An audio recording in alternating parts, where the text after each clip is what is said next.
dead soon. You are leaving the planet. The true godly man never brings a message. Well, let me put it this way. I don't like the term never. The true godly man is hesitant about bringing a message that is just going to be fruitful to the mind and the hearers of everyone involved. He's not bringing that kind of message. The preacher had to deliver the message, and he delivered a message that could possibly cause his own life.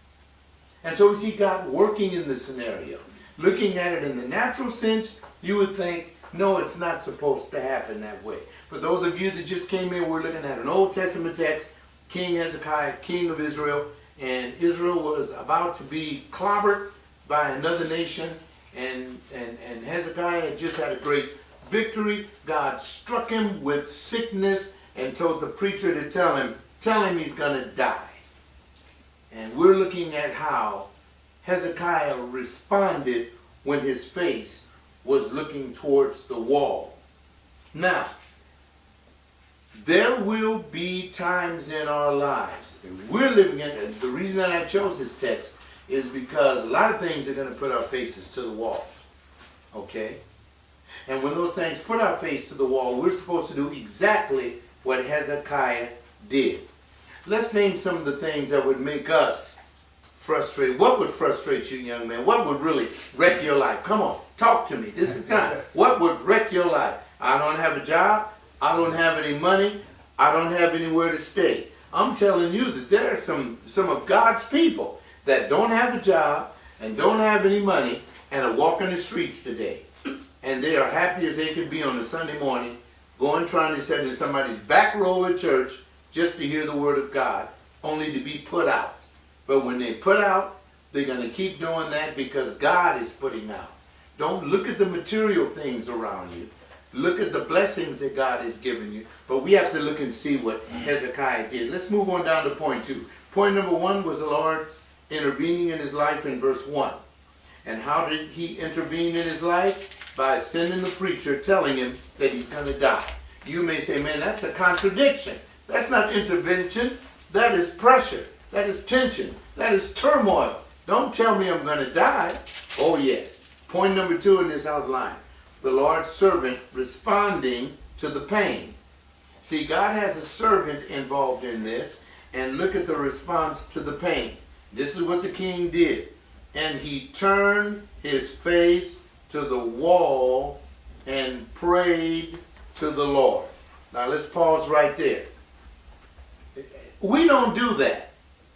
When we are in the crunch, we are not thinking about going to bed, praying to God. I remember 2-3 months ago, I'll tell you about it. And all I can tell you is that the Lord has answered my prayer. I believe. And I'm giving this time. 2 or 3 months ago, I said, Lord, you got to do something. You got to step in. I said, I'm living in the city. How many people live in the city? Roughly? Around 17, 18 million. 17, 18 million people in this city. And I prayed and said, Lord, you know what? I'm drifting. I am drifting. I think that my prayer went like this. If you said that woman was made for man, give me one that's made for me. Okay. And check this out. It's when the man findeth the woman. You know the Bible says, the man that findeth a good woman. And so I said, I will know her when I see her. And I remember in my prayer, I said, this is how I want her to look and be and feel. And she must, and she may be watching this, and she must love me as a man of God and love what I'm doing.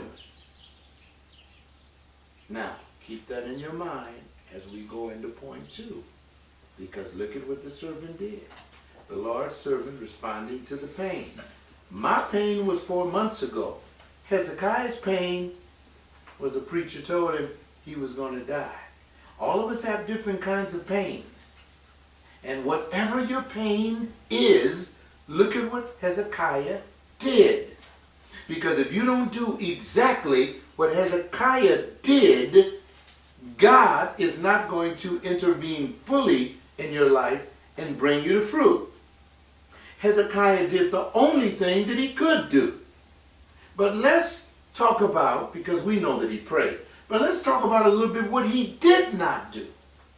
Because this is where we get our lessons from. See, we know that he prayed, right, James? He prayed. But let's look at what he didn't do. Because the thing that he did not do are the things that some of us do at times. He didn't try, number one, to bargain with God. See, when the preacher came to him and said, "You a dead man," he didn't try to bargain with him.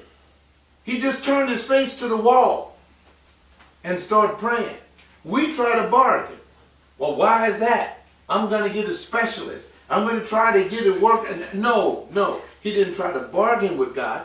Second thing that he didn't do, he didn't call in his entire staff, the kingdom staff. I need to call people in, and so people can help me work this out. You can leave the door open, Mark. We need some fresh air. He didn't call no special staff in for that. He didn't try to bargain with God. He didn't call in the prince of his army and all of his chariots and mighty forces and the doctors throughout the whole blooming land. One crazy preacher came in and told him, "You dead, man. Get your house in order." Preacher wrapped himself up in his robe and walked out the king's palace. King is in shock. The king could have just hit his gong, boom, send the guardian, grab that man, strap him, kill him. He didn't do it. No. He didn't bargain. He didn't turn to other people. What did he do? Okay? He merely accepted the testimony from the man of God. Now this is important. This is important.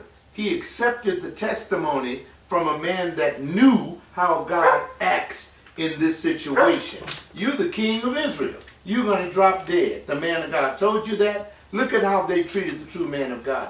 This week I was told by somebody that I'm a pimping preacher and that I'm not a real man of God. Yeah, wrote me a letter and told me, "You the false teacher." He says, because God is making things happen in a new way that ain't never happened. He said he's not only calling women, this man told me he'll call a child to lead the church. And he said, "You're the perverted freak." I just looked at him and I looked at the letter. You can read or hear my response over the webcast that I make, but that's where America is today. America will bargain with God. They're going to turn to other people, and they would reject the testimony of the man of God. And Hezekiah knew that if he had rejected the testimony from the preacher that told him he was going to die, that not only the nation would suffer, but he would suffer. Now let's move on down to verse 3. Don't take all day to go through this. Verse 3, the servant of the Lord, prayer to God. Because it said in verse 2 that he prayed, right? He prayed. But I want you to hear what he prayed. And we're going to take a little time looking at this. This is interesting. Now he turned his face, verse 2. He turned his face to the wall and prayed to the Lord, saying. See, now that's a wonderful thing. Now wait a minute. Let me pause right here. This may take me more than an hour, Bob, because I got to ask these people. What would you do if you were in that? Come on, tell me the truth. Will you be transparent with PJ? What would you do if you found out that the writ was you're going to die? Tell me the truth. Just right off the top of your head. Anybody, if you got the word, you dead, man, in 3 weeks, what you going to do? I know you're going to sell the house. You're going to take that vacation trip. You're going to do everything because you're feeling good. You want to live it up, live it up, live it up, live it up, live it up. All right, do that. But what else would you do? What would you do?